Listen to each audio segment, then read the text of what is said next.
축구는 타 종목에 비해서 경기 자체를 본질적으로 이해하기가 상당히 난해한 종목이다.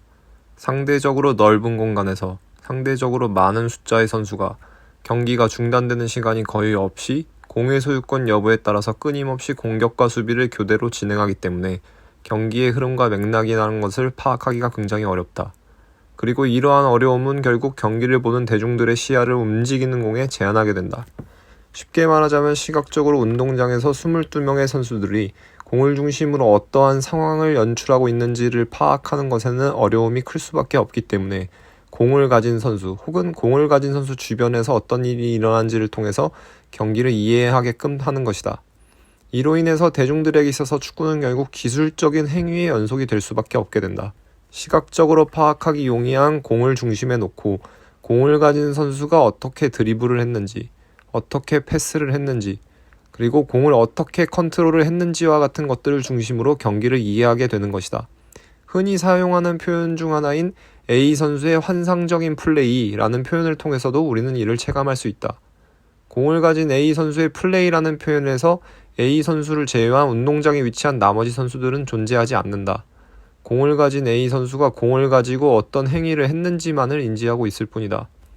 물론 이렇게 직관적으로 축구를 바라보았을 경우에도 경기를 보는 즐거움은 충분히 찾을 수가 있는 것이고, 이를 통해서 경기를 보는 것이 만족스럽다면 그것 자체에 문제 제기를 할 수는 없을 것이다. 다만 축구를 공을 중심으로 직관적으로 이해하는 것이 아닌 본질적으로 경기에서 무슨 일이 벌어지는지를 이해한다는 관점에서 보았을 때 이는 분명 왜곡된 방식이라고 볼 수 있다. 그렇다면 축구 경기를 온전하게 파악하기 위해서는 어떠한 노력이 필요한 것일까? 많은 것들이 언급될 수 있겠지만 가장 근본적인 것은 경기를 상황의 연속으로서 이해하는 것이다. 공을 시야의 중심에 놓긴 하되 공을 가진 선수 혹은 공을 가진 선수 주변만을 시야에 확보하는 것이 아닌 최대한 운동장 전체로 시야를 확대함으로써 11명 대 11명의 상황 안에서 공을 중심으로 어떠한 상황이 연출되어 있는지를 파악하려고 노력해야 한다.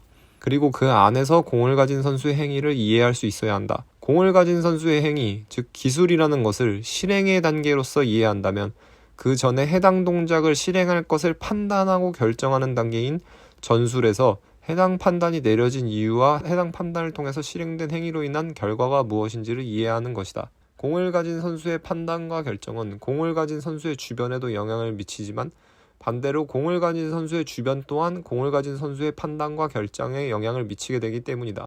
또한 특정 시점에서의 공을 가진 선수의 판단과 결정은 그 다음 공을 가진 선수의 판단과 결정에, 그리고 그 다음 공을 가진 선수의 판단과 결정에, 또 그 다음 공을 가진 선수의 판단과 결정에 연속적으로 영향을 미치기 때문에 경기를 상황의 연속으로서 이해해야 하는 것은 축구 종목을 이해하기 위해서는 필수적이라고 볼 수가 있다. 이에 대한 대표적인 예는 공을 가지고 자신들의 진영에서부터 공격을 전개해야 하는 센터백이 될 수가 있다. 최근에는 빌드업이라는 단어를 통해서 센터백의 수준을 평가하는 것이 굉장히 일반적인 일이 되었지만 이는 사실 반은 맞고 반은 틀린 일이라고 할 수 있다. 11명 대 11명의 상황이라는 관점에서 볼 때 공을 가진 센터백이 특정 상황에서 특정 판단을 내리는 것이 훈련의 과정을 통해서 의도된 최선의 결과였음에도 불구하고 해당 판단을 내리지 못했거나 혹은 옳은 판단을 내렸음에도 불구하고 실행이라는 단계에서 이를 제대로 실행하지 못했다면 이는 센터백의 능력 부족으로 보는 것이 맞다고 할 수 있다. 하지만 반대로 공을 가진 센터백을 포함해서 팀을 11명의 유기체로 보았을 때 나머지 구성 요소들이 공을 가진 센터백이 최적의 판단을 내릴 수 있는 상황을 연출해내지 못했다면 얘기는 달라지게 된다. 쉽게 말해서 공을 가진 센터백에 적절한 옵션이 주어지지 않았기 때문에 해당 센터백은 최선이 아닌 차선 혹은 최악이라고 생각될 수 있는 판단을 내렸을 공산이 크기 때문이다. 반면 경기를 상황으로 이해하려는 시도가 이뤄지지 않을 경우 이러한 것들을 파악하는 것은 사실상 불가능하다고 볼 수 있다. 결국에는 공을 가진 센터백에게만 시야가 제한됨으로써 해당 센터백은 후방에서부터 공격을 전개할 능력이 없는 선수로 전락할 수 있게 되기 때문이다.